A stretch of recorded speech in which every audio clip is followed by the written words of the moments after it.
नमस्कार,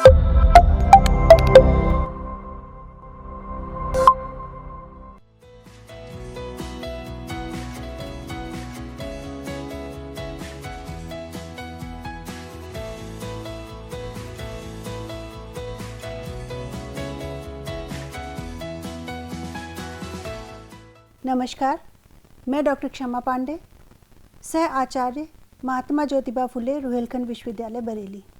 हिंदी भाषा एवं संप्रेषण विषय के अंतर्गत आज का प्रकरण है उच्चारण संबंधी भाषिक पक्ष, बलाघात, अनुतान एवं स्वराघात। प्रस्तुत पाठ उच्चारण संबंधी भाषिक पक्ष, बलाघात, अनुतान एवं स्वराघात के अध्ययन के पश्चात विद्यार्थी स्वर एवं व्यंजन के उच्चारण स्थान को समझ सकेंगे। इसके साथ ही स्वर एवं व्यंजन के उच्चारण स्थान क्या होते हैं उनमें विभेद कर सकेंगे।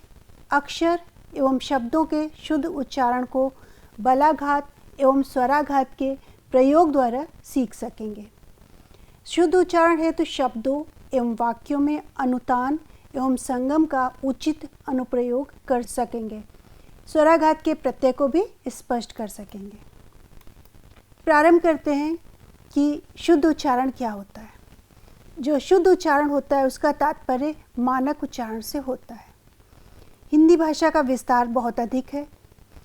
हिंदी भाषा के इस प्रादेशिक विस्तार के कारण भाषा में बहुत अधिक बोलियां दृष्टिगत होती हैं और इसी कारण भाषा में उच्चारणगत विभिन्नता भी देखने को मिलती है और इस विभिन्नता के बाद भी उच्चारण की दृष्टि से सभी ध्वनियों में मानक चिन्ह मान लिए गए हैं। तो कह सकते हैं कि जो शुद्ध उच्चारण होता है उसका अभिप्राय केवल वर्णों के शुद्ध उच्चारण से ही नहीं होता, बल्कि शब्द एवं वाक्य स्तर पर भी शुद्ध उच्चारण की अपेक्षा की जाती है। तो वाक्य स्तर पर शुद्ध उच्चारण के लिए आवश्यक क्या क्या है? बलाघात, अनुतान, स्वराघात और संगम। इन सब का ज्ञान बहुत ही आवश्यक है जिससे कि भाषा में उच्चारणगत शुद्धता आ सके। यहाँ पर एक चित्र दिखाया गया है और ये चित्र हमने प्रारंभ में ही दिखा दिया है क्योंकि हम इसी चित्र को ध्यान में रखते हुए आपको उच्चारण के स्थानों से अवगत कराएंगे। तो जब ध्वनियों का उच्चारण करते हैं तो ये जो विभिन्न अंग हैं शरीर के, ये उच्चारण में महत्वपूर्ण भूमिका अदा करते हैं। यहाँ पर चित्र में दिखाया गया है कि प्रमुख उच्चारण अंग कौन से हैं और उनका मुख्य योगदान हम आगे विश्लेषित करेंगे। चित्र में आप पुनः देख सकते हैं यहाँ पर और उनके स्थान क्या क्या होते हैं। दोनों ओंठ, ये जो आपके ओंठ हैं ये उच्चारण में महत्वपूर्ण भूमिका अदा करते हैं। ऊपर के दांत, वर्ड्स जिन्हें मसूड़े कहते हैं। कोमल तालु, ये वर्ड्स के पीछे का थोड़ा कठिन भाग होता है जिसे कठोर तालु कहते हैं। मूर्धा, कोमल कठोर तालु का मिलन स्थान होता है। कोमल तालु मूर्धा के पीछे का कोमल भाग। अलजिह्वा या कौवा, कोमल तालु के अंतिम छोर पर, यहाँ पर आप चित्र में देखेंगे तो आपको दिखाई पड़ेगा कि कोमल तालु के अंतिम छोर पर लटकता हुआ मांसखंड जिसे अलजिह्वा या कौवा कहते हैं। फिर जिह्वा, जीभ, ये तो प्रमुख सहायक अंग है हमारी स्वर को उच्चारण करने के लिए। स्वर यंत्रावरण और उपली जिह्वा जिसे गलबिल कहते हैं। स्वर यंत्र, काकल, इसको स्वर यंत्र मुख कहते हैं। इसमें विशेष बात हम जो आपको बताना चाहते हैं कि फेफड़े से आने वाली वायु और इन अंगों की सहायता से समस्त ध्वनियाँ उच्चरित होती हैं। जो भी हम बोलते हैं उनके लिए अभी हमने जो आपको विभिन्न स्वर यंत्र बताए उसमें जो हमारे फेफड़े से वायु आती है और ये अंग जब मिलते हैं तो विभिन्न प्रकार की ध्वनियाँ, जो भी ध्वनियाँ हमारे मुख से उच्चरित हो रही हैं, इन्हीं अंगों की सहायता से उच्चरित होती हैं। अब उच्चारण की दृष्टि से देखें तो हिंदी की ध्वनियाँ मूल रूप से दो प्रकार की होती हैं। स्वर और व्यंजन। हमने विगत 2 पाठों में विस्तार पूर्वक स्वर और व्यंजन को समझा और वहाँ पर हमने ये भी समझा कि स्वर के विभिन्न भेद क्या हैं और व्यंजन के विभिन्न भेद क्या होते हैं, जैसे उच्चारण के आधार पर, स्थान के आधार पर उनमें हमने विभेद समझा। यहाँ पर हम ये समझेंगे कि मात्राएं और ध्वनियाँ क्या होती हैं। जैसे स्वर ध्वनि आपकी बड़ा आ है तो उसकी मात्रा क्या है, एक खड़ी पाई। जैसे क में हम खड़ी पाई लगा देंगे तो क्या हो जाएगा, का। छोटी, इसका चिन्ह यहाँ पर दर्शाया गया है, क में छोटी की मात्रा लगाएंगे तो वो हो जाएगा की। इसी तरह बड़ी, बड़ी से क परिवर्तित हो जाता है की में।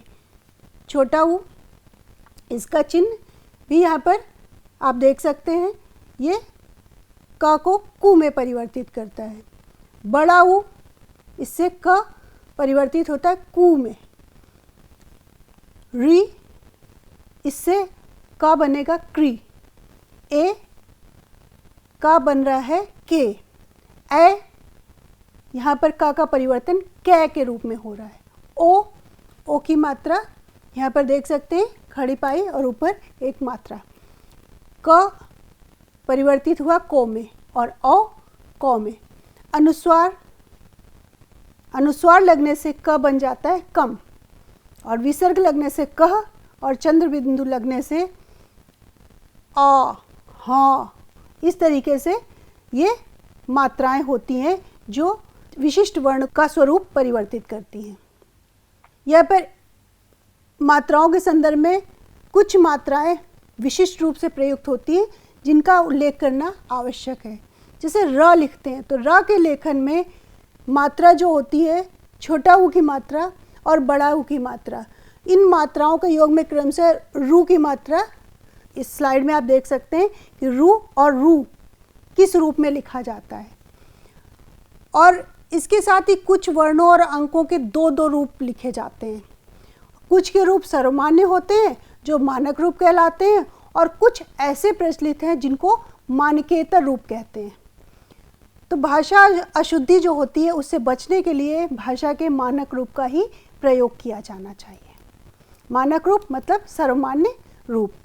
तो यहाँ पर इस सारणी में भाषा के जो वर्ण हैं उनके मानक रूप को दर्शाया गया है और दूसरे कॉलम में भाषा के मानकेतर रूप में वर्ण को दर्शाया गया है। तो जो सर्वमान्य है वो मानक रूप है।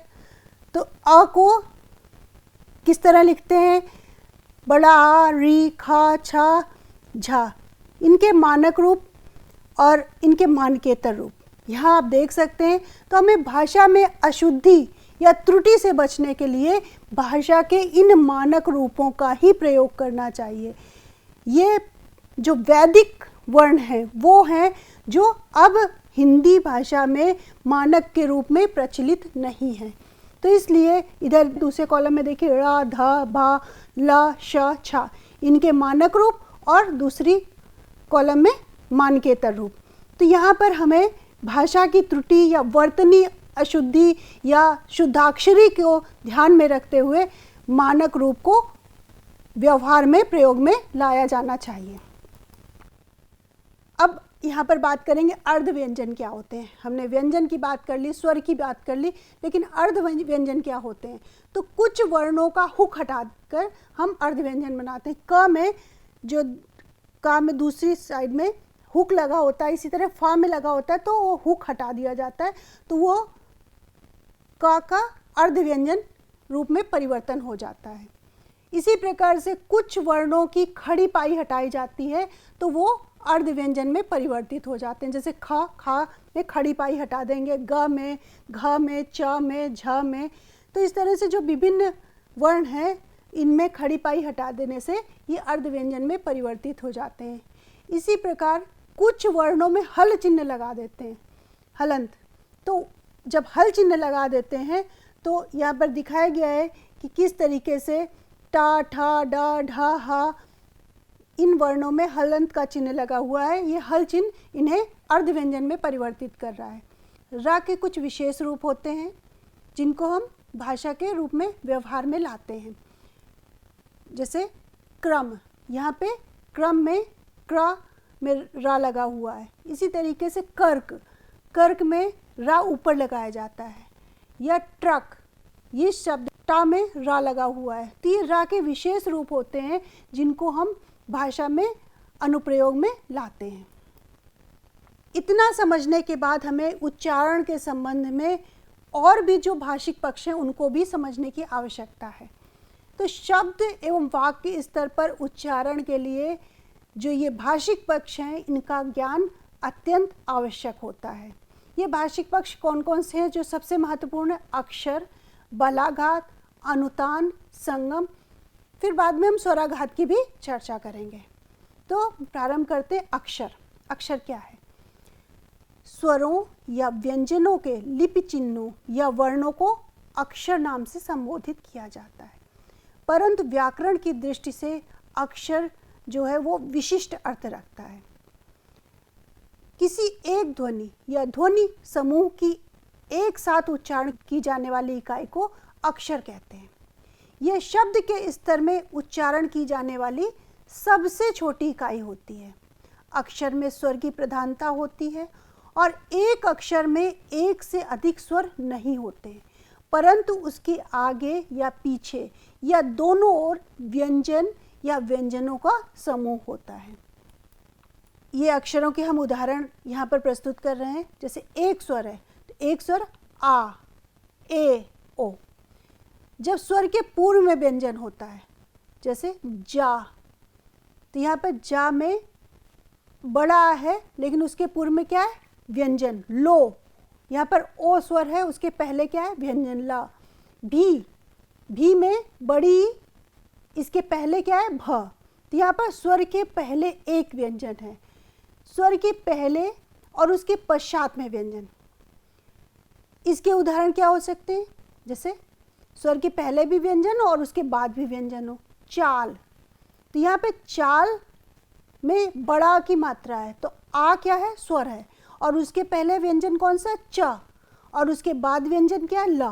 तो ये स्वर के पहले भी व्यंजन है और उसके बाद भी व्यंजन है। इसी प्रकार एक उदाहरण लेते हैं नीम। नीम, इसमें स्वर बीच में है, बड़ी, पहले न है और उसके बाद में म है। और दो उदाहरण और ले लेते हैं। फूल, फूल में भी आप बड़ा ऊ, उसके पहले फ और उसके बाद में ल। जैसे शोर, अब शोर में मध्य में क्या है? ओ, उसके पहले व्यंजन श और उसके बाद में व्यंजन र। इसी प्रकार एक और उदाहरण है कि स्वर के पहले व्यंजन समूह है। व्यंजनों का मीन्स यहाँ पर समूह है। जैसे क्या, क्या में या, तो अंतिम क्या है? स्वर, और उसके पहले व्यंजन समूह क्या है? क्य। इसी प्रकार स्त्री, बड़ी, क्या है? स्वर, उसके पहले समूह व्यंजनों का है। श्री, श्री में भी इसी प्रकार अंत में स्वर है और उसके पहले व्यंजन का समूह है। फिर एक और उदाहरण, स्वर के पश्चात व्यंजन समूह। अभी आपने स्वर के पहले व्यंजन समूह की बात की, अब यहाँ पर हम बात करते हैं स्वर के पश्चात व्यंजन समूह। मतलब पहले स्वर होना चाहिए, उसके बाद व्यंजन समूह। तो ये अक्षर का उदाहरण बनता है। अंग, आ स्वर है और उसके बाद व्यंजन का समूह है। इत्र, उम्र। स्पष्ट है कि अक्षर एक अथवा एक से अधिक ध्वनियों की उस इकाई को कहा जाता है जिसका उच्चारण एक झटके से फेफड़े की एक बार फूलने तथा सिकुड़ने के बाद मुख तक आई वायु से एक हृत स्पंद द्वारा किया जाता है। इस प्रकार जब झटके में एक हृत स्पंद द्वारा केवल एक ध्वनि का उच्चारण करते हैं, जैसे आओ, आई, तो वस्तुतः इन दोनों स्वरों के उच्चारण दो हृत स्पंद में किए जाते हैं। ऐसी स्थिति में आओ तथा आई शब्दों में दो दो अक्षर होते हैं, जैसे आ और ओ, आ और ई। परंतु हृत स्पंद में एक स्वर के साथ एक से अधिक व्यंजनों को मिलाकर उच्चारण किया जा सकता है। यहाँ उदाहरण देखिए, आज, आ और ज, जा। यहाँ जा के लिए एक व्यंजन है, एक स्वर है, ज और आ, जान। इसी प्रकार ज, आ और ना, इन तीनों वर्णों से मिलकर बनता है जान। इस प्रकार आज, जा, जान आदि सभी एक अक्षर वाली शब्द संरचना के शब्द कहे जा सकते हैं, परंतु जब हम कहें जाना, आजा, प्यारा, तो ये शब्द ऐसे हैं कि इनमें दो स्वर आ गए हैं और दो स्वर के आ जाने से इन शब्दों की संरचना में दो अक्षर माने जाएंगे। तो इस प्रकार स्पष्ट है कि अक्षर की संरचना में एक स्वर का होना आवश्यक है, अर्थात बिना स्वर के अक्षर की संरचना नहीं हो सकती। लेकिन किसी शब्द में एक से अधिक स्वर आ जाएं तो उन शब्दों में अक्षरों की संख्या बढ़ जाती है। अक्षर को स्पष्ट करने के बाद अक्षर के शुद्ध उच्चारण की आवश्यकता होती है। तो शुद्ध उच्चारण के लिए आवश्यक है कि हम बलाघात के प्रत्यय को समझें। बलाघात को समझने के लिए आवश्यक है कि आघात को पहले समझा जाए। तो आघात के लिए अंग्रेजी शब्दकोश के अनुसार एक्सेंट शब्द का प्रयोग किया जाता है। M.A. पेई तथा गेनोर, ये भाषा वैज्ञानिक है, इन्होंने बलाघात के लिए एक्सेंट शब्द का ही प्रयोग किया है, किंतु पामर इस शब्द का प्रयोग कुछ ज़्यादा ही व्यापक अर्थों में करते हैं। इसी संदर्भ में प्रसिद्ध भाषा विज्ञानियों ब्लॉक तथा ट्रेगर का मत ज़्यादा प्रचलित है, जिनके अनुसार एक्सेंट के अंतर्गत बलाघात, जिसे अंग्रेजी में स्ट्रेस कहते हैं, और सुर, टोन या पिच, अंग्रेजी में सुर को टोन या पिच कहते हैं, इन्हीं दोनों शब्दों को ग्रहण किया जाता है।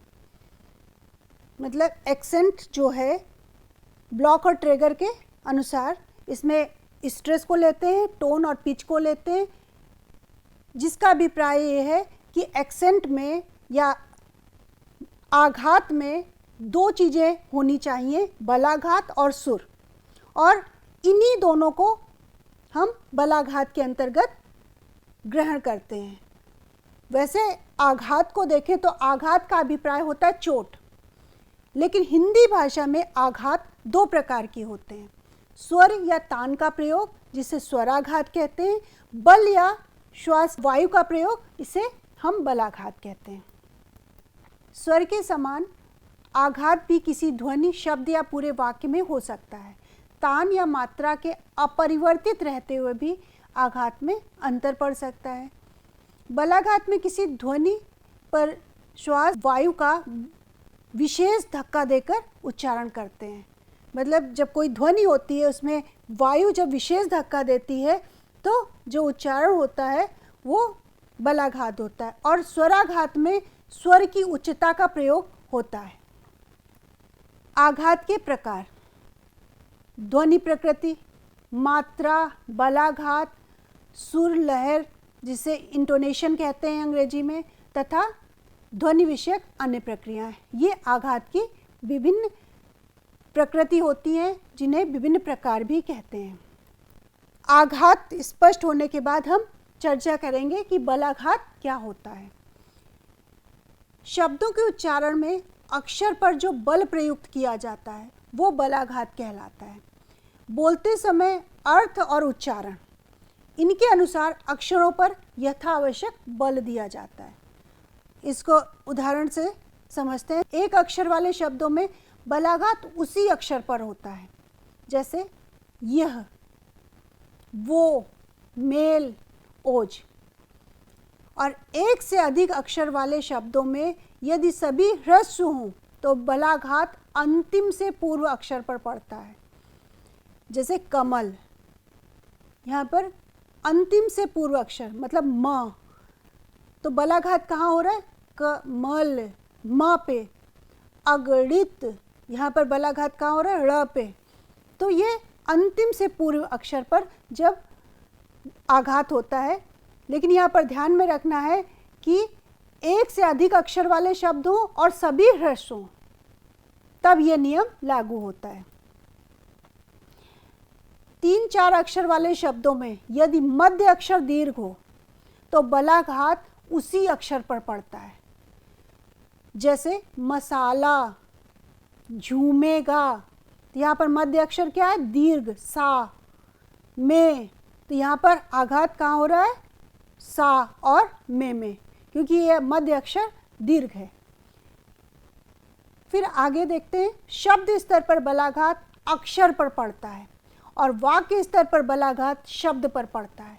वाक्य में प्रयुक्त शब्दों में बल पड़ने से कथन का अभिप्राय परिवर्तित हो जाता है। जब भी हम कुछ बोलते हैं तो ये बलाघात उसके अर्थ को भी, उसके अभिप्राय को भी परिवर्तित करता है। जैसे आज मैं गीता पढ़ूंगा, इस वाक्य में मैं पर बल पड़ रहा है, तो इसका अर्थ क्या निकल रहा है कि कल किसी और ने गीता पढ़ी थी और आज मैं पढ़ूंगा।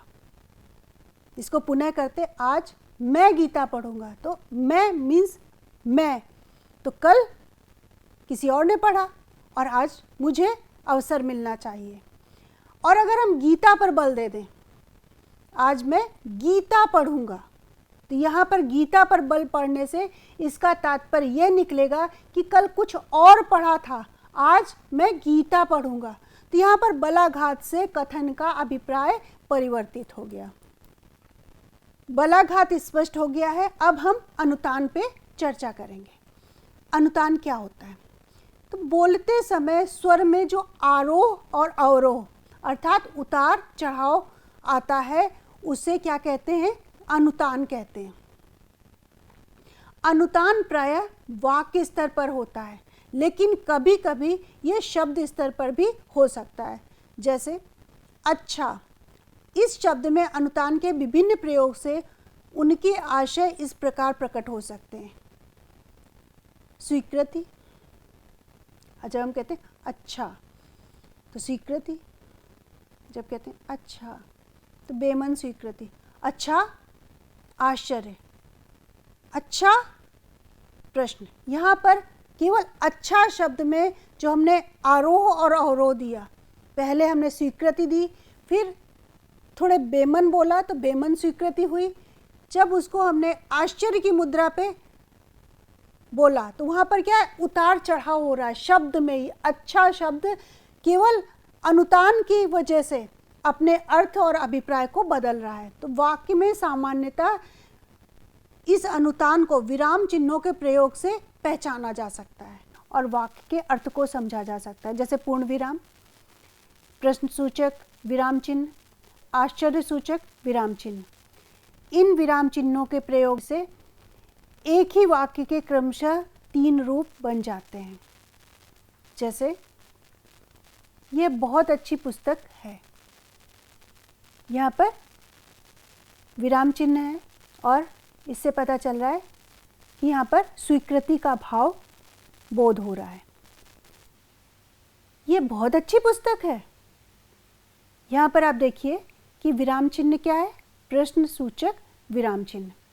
तो इस वाक्य का अभिप्राय ये निकल रहा है कि क्या ये पुस्तक सच में बहुत अच्छी है?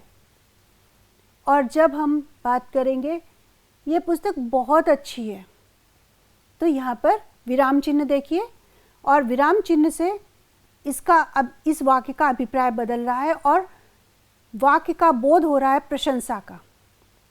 अनुतान के बाद संगम क्या होता है, इस पर हम अध्ययन करेंगे। तो शब्दों के उच्चारण में वर्णों के ही उच्चारण का ध्यान नहीं रखना पड़ता, वरन पदीय सीमाओं का भी ध्यान रखना पड़ता है। इनका सीमा संकेत ही संगम कहलाता है। किन अक्षरों के बीच में हल्का सा विराम देकर बोलना है और किन अक्षरों को प्रवाह में एक साथ उच्चारित करना है, यह जानना शुद्ध उच्चारण के लिए बहुत ही आवश्यक है। अन्यथा शब्दों या अक्षरों के अर्थ बदल जाते हैं। जैसे यहाँ पर शब्द स्तर पर संगम को हम समझने की कोशिश करेंगे। मन का, मन का जब हम बोलेंगे तो मन का अर्थ होता है मोती। अब यहाँ पर संगम में मन का को ही हम विच्छेदित कर देते हैं। मन का, जब हम कहेंगे मन का, तो ये मन से संबंधित है। पहले हमने कहा मन का, तो मन का मतलब मोती, और हम जब दोबारा कह रहे हैं मन का, अर्थात यह मेरे मन का है, तो ये मन से संबंधित हो गया। इसी तरह एक और हम शब्द लेते हैं सिरका। जब हम सिरका की बात करते हैं तो हमें यहाँ पर जो बोध हो रहा है, जो अर्थ बोध है, वो ये हो रहा है कि किसी तरल खाद्य पदार्थ की चर्चा हो रही है। और जब हम कहें सिर का, तो मतलब सिर का, ये मेरे सिर से संबंधित कोई विषय है। मतलब सिर का अगर हमने साथ में बोला तो तरल खाद्य पदार्थ, और सिर और का दोनों में थोड़ा सा विराम दिया तो वो सिर से संबंधित हो गया। वाक्य स्तर पर इसे देखें, संगम क्या होता है। जब हम कहते हैं दीपक तले रख दो, तो यहाँ पर इस वाक्य का अभिप्राय है दीपक के नीचे रख दो। और जब हम कहेंगे कि दीपक तले रख दो, तो दीपक को नीचे रख दो। यहाँ पर पहले वाक्य में विराम कहाँ दिया गया? तले के बाद।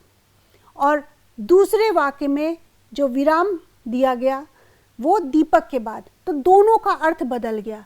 दीपक तले रख दो मतलब दीपक के नीचे रख दो, दीपक तले रख दो अर्थात दीपक को नीचे रख दो।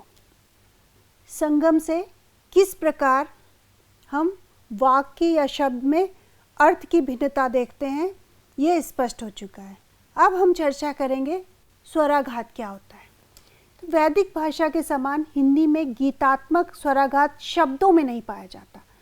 वाक्यों में इसका थोड़ा बहुत प्रयोग अवश्य होता है। जैसे प्रश्नवाचक वाक्य क्या तुम घर जाओगे, इस वाक्य में जाओगे का उच्चारण कुछ ऊंचे स्वर में होता है। तो यहाँ पर स्पष्ट है कि इसका थोड़ा बहुत प्रयोग वाक्यों में मिल रहा है। हिंदी शब्दों में बलात्मक स्वराघात अवश्य पाया जाता है, किंतु अंग्रेजी के इस प्रकार के स्वराघात के सदृश प्रत्येक शब्द में आवश्यक नहीं है। इसके अतिरिक्त हिंदी में प्रायः दीर्घ स्वर पर स्वराघात होने के कारण दोनों में भेद करना साधारणतया कठिन होता है। शब्दों का उच्चारण करते समय किसी वर्ण या अक्षर पर अन्य वर्णों की अपेक्षा जो विशेष या अधिक बल दिया जाता है उसे स्वराघात कहते हैं। जैसे बिल्ली, सत्य तथा उल्लू, इन शब्दों के उच्चारण में क्रमशः बी, स तथा ऊ पर बल पड़ रहा है, अतः इन्हीं पर स्वराघात माना जाता है। हिंदी में स्वराघात का स्थान अस्थायी होता है, अर्थात अनेक अक्षर वाले शब्दों में आदि, मध्य तथा अंत में किसी स्थान पर आघात हो सकता है। जैसे कमला पे क, सालाना पे ला तथा खिड़की में की पर स्वराघात हो रहा है। कमला, सालाना, खिड़की, यहाँ पर स्पष्ट है क, ला और की, यहाँ पर स्वराघात हो रहा है। आधुनिक हिंदी में शब्दों में स्वरलोप तथा ह्रस्व तथा दीर्घ स्वरों का भेद दिखलाना बहुत आवश्यक है, जबकि स्वराघात का भेद उतना अधिक स्पष्ट नहीं होता है। तो स्वराघात जब अस्पष्ट है तो इसलिए हमें कुछ नियम भी जानने चाहिए। तो इससे संबंधित कुछ नियम इस प्रकार हैं।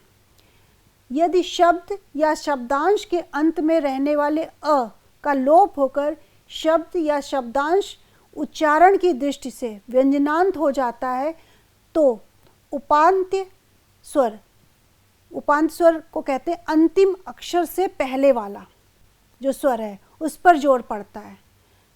इसके कुछ उदाहरण हैं, जैसे सेब, आदमी, कमल, अदरक, दुल्हन, किसमिस। यहाँ पर अंतिम अक्षर से पहले वाले अक्षर पे जोर पड़ रहा है, तो ये क्या है, यहाँ पर स्वराघात हो रहा है। संयुक्त या द्वित व्यंजन के पूर्ववर्ती स्वर पर जोर पड़ता है। जब संयुक्त या द्वित व्यंजन होते हैं तो उसके पूर्ववर्ती स्वर, जैसे चंदा, लज्जा, विद्या, हिंदी, आनंद, मिथ्या, यहाँ पे जो उसका पहले का स्वर है, जैसे विद्या है तो विद्या में वी में जोर पड़ रहा है, लज्जा में ल में जोर पड़ रहा है, मिथ्या में म में जोर पड़ रहा है। तो ये यहाँ पर स्पष्ट है कि स्वराघात इन अक्षरों पर, विशिष्ट अक्षरों पर हो रहा है। विसर्ग युक्त स्वर का उच्चारण कुछ जोर से किया जाता है, जैसे प्रायः, तो विसर्ग युक्त क्या है, य, तो यहाँ पर य का उच्चारण जोर से किया जा रहा है। अंतःकरण, तो ये विसर्ग युक्त स्वर के उच्चारण के उदाहरण है। प्रेरणार्थक धातुओं में आ पर स्वराघात होता है, जैसे कराया, बुलाना, चुराना, तो यहाँ पर देखिए रा पर जोर पड़ रहा है, ला पर जोर पड़ रहा है, रा पर जोर पड़ रहा है। तो रा में किस पर जोर पड़ रहा है, आ पर, बुलाना में आ पर, चुराना में आ पर। तो प्रेरणार्थक धातुओं में स्वराघात कहाँ होता है, आ पर। फिर आगे द्विरुक्ति या उसका आभास देने वाले शब्द, खंडों से बने शब्दों के अंतिम दीर्घ अक्षर पर स्वराघात होता है, जैसे सनसनी, यहाँ पर स्वराघात कहाँ हो रहा है, नी। खलबली, स्वराघात ली पर। बुलबुला, तो अंतिम दीर्घ अक्षर पर स्वराघात हो रहा है। फिर आगे दूसरे नियम पे देखते हैं। यदि किसी शब्द के मध्य या अंत में अनुच्चरित अर्थात न बोला जाने वाला अ आता है तो उससे पहले वाले अक्षर पर स्वराघात होता है, जैसे कह, तो यहाँ पर स्वराघात किस पे हो रहा है, क पे। सकता, तो स्वराघात कहाँ है, स पर। फिर यदि अनेकाक्षरी शब्द में केवल एक ही अक्षर दीर्घ हो तथा अन्य सभी ह्रस्व हों तो स्वराघात किस पर होगा, दीर्घ अक्षर पर, जैसे कपूत, दिवाकर, पटरी, घड़ी। यहाँ पर दीर्घ अक्षर क्या है, पू, कपूत में पू, दिवाकर में वा, पटरी में री और घड़ी में ड़ी। तो यहाँ पर दीर्घ अक्षर पर स्वराघात हो रहा है। इस प्रकार से शुद्ध उच्चारण के लिए हमने जितने भी भाषिक पक्ष होते हैं, बलाघात, स्वराघात, अनुतान, इनका विशद अध्ययन किया।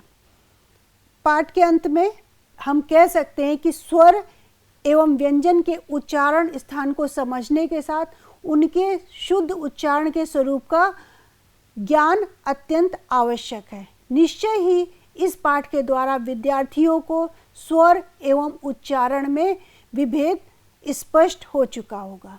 स्वर एवं व्यंजनों के शुद्ध उच्चारण के लिए अक्षर के स्वरूप को इस पाठ के अंतर्गत स्पष्ट किया गया। स्वराघात, बलाघात, अनुतान एवं संगम के स्वरूप को समझाया गया तथा उच्चारण में उनके प्रयोग से होने वाले अर्थ परिवर्तन को भी विश्लेषित किया गया तथा उनके विभिन्न उदाहरण भी इस पाठ में प्रस्तुत किए गए। अगले पाठ में उच्चारण एवं वर्तनी संबंधी अशुद्धियों को स्पष्ट करते हुए उनके विभिन्न व्याकरणगत नियमों का अध्ययन किया जाएगा। धन्यवाद।